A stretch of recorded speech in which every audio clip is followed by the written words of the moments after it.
Só para vocês terem uma ideia, até 2013, mais ou menos, a relação Receita Federal Líquida, PIB, era algo próximo de 18,5%, 19%, chegou até a ser 20% em 2010, por exemplo.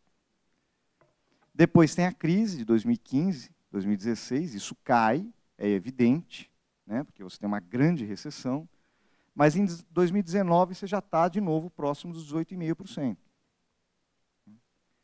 E em 2022, novamente, você tem 18,7%.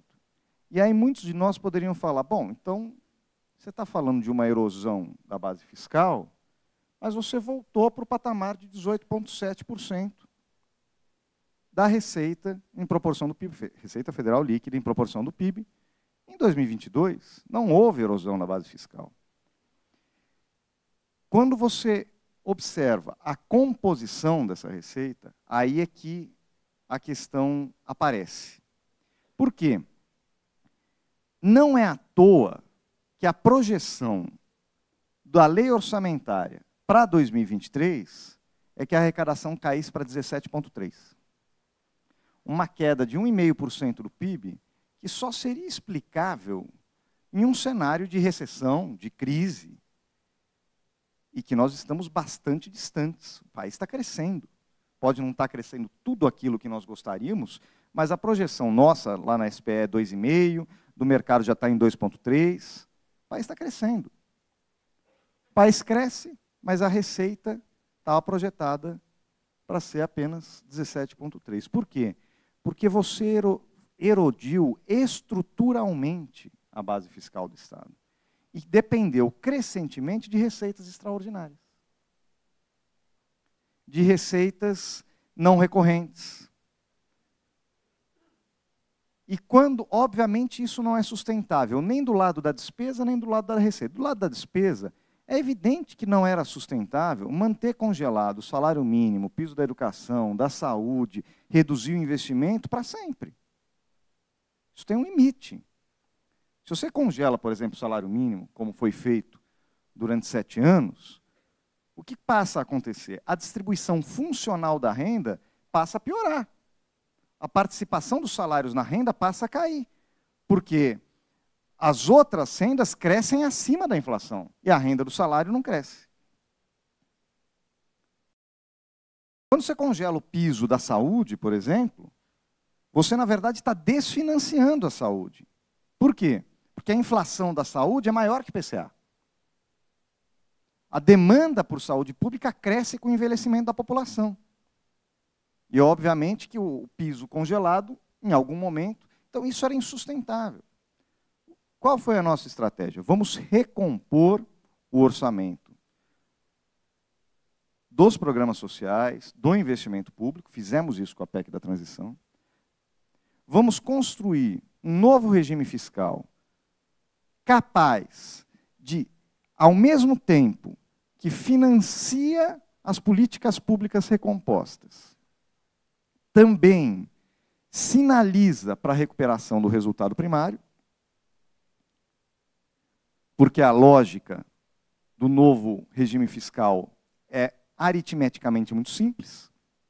Ela parte do pressuposto de que a receita sempre vai crescer um pouco mais do que o gasto, portanto, ao longo do tempo, com a receita crescendo mais do que o gasto, você vai sair de uma situação de déficit e voltar para uma situação de superávit. Uma situação de déficit, que vamos lembrar, a projeção da lei orçamentária era de um déficit de 2,2% do PIB. Nós estamos falando hoje já de entregar algo próximo de 1% do PIB, que foi o compromisso que o ministro já assumiu na primeira semana de governo. Agora, qual é a velocidade que nós podemos recuperar os resultados primários? Essa é a grande questão, porque aritmeticamente, em algum momento, vai ser recuperado. Portanto, muitas pessoas falam, o novo regime fiscal depende de aumento de receitas. Ele não depende de aumento de receitas. Ele depende de aumento de receitas para nós recuperarmos rapidamente o resultado primário que nós achamos importante ter. Mas eu digo mais. essa recuperação no resultado primário a partir da recomposição da base fiscal do Estado, porque se nós recuperarmos o patamar de 18,8%, 18,7%, 19% do PIB de arrecadação, ano que vem zero o resultado primário. É só recuperar o que a gente teve ano passado. Só que a gente quer recuperar isso de forma estrutural. A gente quer recuperar isso não através de medidas ad hoc, mas de mudanças na estrutura tributária brasileira que financiem de forma estrutural e equilibrada o orçamento público e as políticas sociais. E aqui nós temos, eu diria, pelo menos 3 grandes questões que nós vamos ter que enfrentar.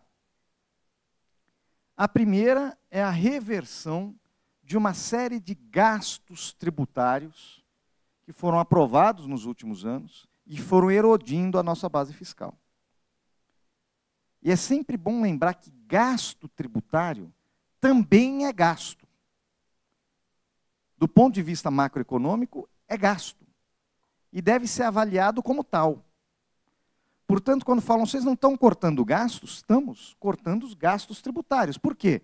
Porque o gasto com Bolsa Família distribui renda, gera emprego, ajuda no crescimento, principalmente das regiões mais pobres.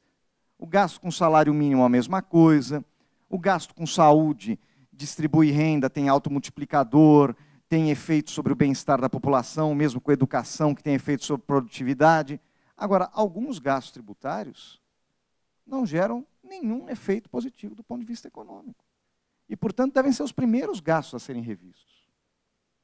Tanto estamos olhando para o gasto, que estamos cortando gastos tributários e criando uma limitação ao ritmo de crescimento dos gastos no arcabouço fiscal. Então, estamos preocupados com o lado do gasto, sim.